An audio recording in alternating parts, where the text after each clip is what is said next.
have waited for finally is here. We're going to have a president that's going to unite us rather than divide us. Now, it's a celebration for everybody. This is history in the making right now. It's so exciting, and I'm just like overwhelmed. I'm emotional. I felt like I had 4 years of tension released from my body. Well, there you have it. Young voters chose Joe Biden over President Trump by a margin of 61 to 36% back in 2020. But that support plunging in a couple of new polls among 18 to 25-year-olds. The president's approval is down 21 points to just 39%. That's in Gallup. And just 21% of 18 to 34-year-olds approve, according to Quinnipiac.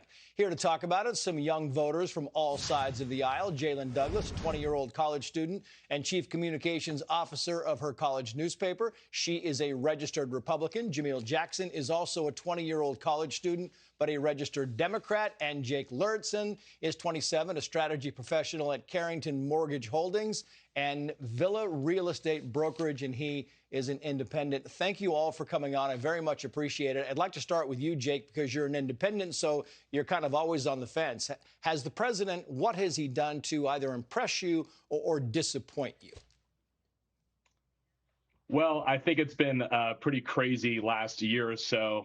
Everything that's going on with the economy right now makes it very tough to give him a whole ton of credit. However, I can't say that it's all, the current president's fault. I think that the pandemic kind of changed our entire economy. We started spending a lot of money, and now we're paying for it through really high inflation.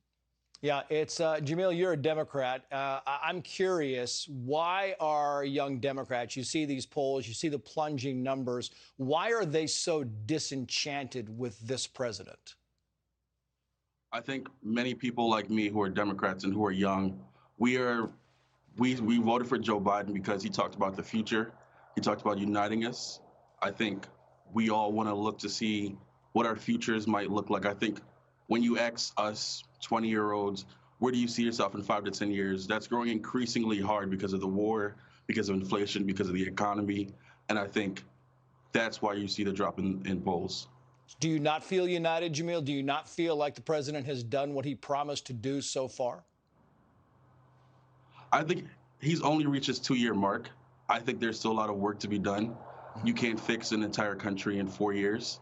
It's still a promise that we need to see. But I think his administration has made many strides in unity, such as the infrastructure bill, as well as like COVID packages for all citizens and not just Democrats, but for independents and Republicans as well.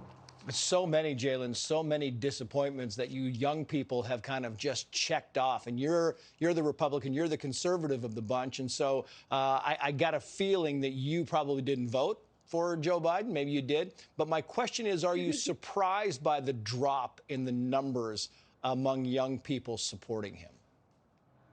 I'm actually really surprised. I mean, it just gives me a lot of hope for this generation. I didn't expect I think a lot of people voted for this administration because they expected unity, kind of like Jahmiel said. But that's not what we're seeing. We're seeing a lot of young voters becoming educated and seeing the failures of this administration. And it's really exciting to see. Yeah, I want to put these numbers on the screen if I can and get your response to these, because we talk about young voters, but his job approval is also sinking with Black and Hispanic voters. And you can see right there, down significantly from April of 2021 to April of 2022 among whites, down to 31%, Black support 63%, Hispanic support down to 26%. And I'm wondering if you think, Jake, that there's a way to kind of, before the midterms, is there a way that you think that he could rally the base of his party and maybe some independents by maybe student loans, erasing student loan debt? Would that be the trick? Personally, for me, I don't think that would be the trick. I think that's bad policy. I think there's a lot of students out there who are able to pay off their student loans. I think that we should certainly be delicate to the folks who are having a hard time, but I think it's also time for us to make sure that we're investing in the education that will be profitable for us going forward. So actually, that would not be a good thing for this independent voter. What about you, Jahmiel? Is student loan a big issue for you? Because a lot of Democrats believe that is a huge issue. Would that be something that would really put you squarely in the president's corner? 100%. I think as I'm Black and coming from the Black community, Many people, regardless of skin color or political affiliation, taking out student loans or being in debt is a huge factor, whether you go to college or whether you go to grad school. I want to be a lawyer and I want to go to law school, and seeing how much loans I'd have to take out, it's very discouraging for us young people to look ahead in the future and see where do we fit in this economy, and just where do we find our footing in our pursuit of happiness. Yeah, we wish you the best of luck on your journey as a lawyer. But I just want to ask you, Jahmiel, what would you tell people, the student loan thing, who actually paid off their debts, who actually didn't incur these debts? Well, I think again, relitigating the past, I don't think that's the best foot forward.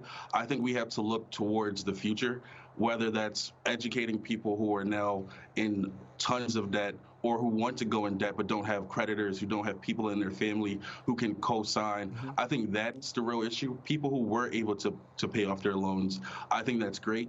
They found maybe loopholes or they worked through the system, but it doesn't always work for everyone. And your thoughts on this, Jaelyn?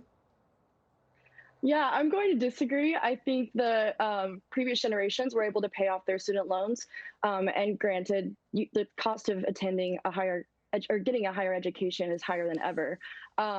But nothing is free, and someone's going to have to pay off that loan forgiveness, whether it's me paying for my education and someone else's. And I really don't think that's the right course of action. I think that need-based financial aid is one thing, but forgiveness of loans is another.